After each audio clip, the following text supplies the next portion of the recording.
We're back with Chris here. He's just about to compete in the deadlift. He's champion from last year.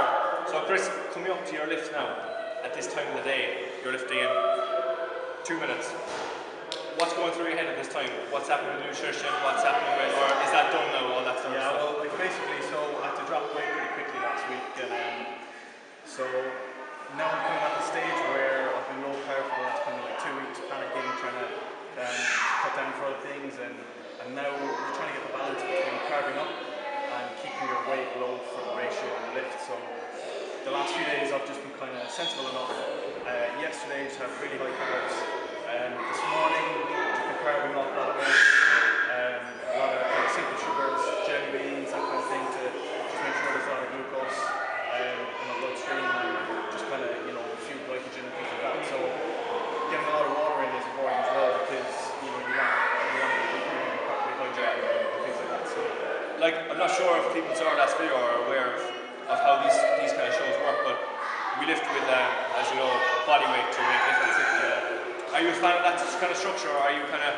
Yeah, very much. Like, because I mean, you've got people that are kind of, anyone can enter, because you've got a lot of people who might not be overly experienced lifters who aren't lifting a huge amount of weight, but for their weight they're really powerful. So I think it's good that way. I think it's a good format that kind of way, and yeah. I found like it definitely gives lads who, you know, are really strong lads. Well, like yourself is classic case in point. There's lads that are over 100 kilos of weight. Yeah. I mean, it's good because, I mean, there are guys there lifting well over 300 kilos, but they're 110, 120. Equally, you know, there are people who are lifting, you know, this guy there is 69 kilos, even less than that, and they're lifting pretty heavy weight for, you know, in comparison. So it just makes it a spectacle of it. Yeah, basically, yeah, it's good. So, yeah, the structure, before you go, the structure of your lifts, you've got 4 lifts in total. Yeah, so structures, you max out your second, third. You've basically got 4 lifts, so you have to be really kind of tactical with, as defending champion on lifting last, which gives me a bit of scope, so I can see what everyone else is doing.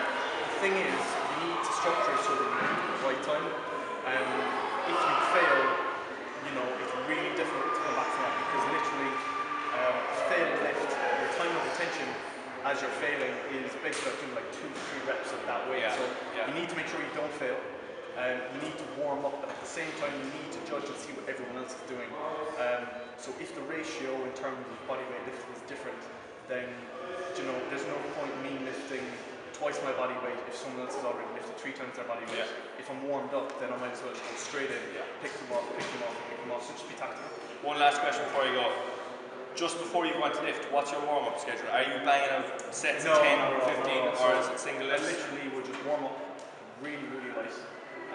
Compose myself. I know I've got the strength there for a good lift, so literally just put some music in, put some tunes in, and just kind of focus.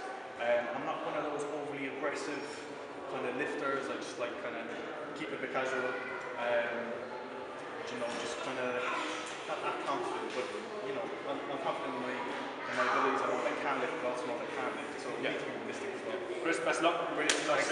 Take it easy.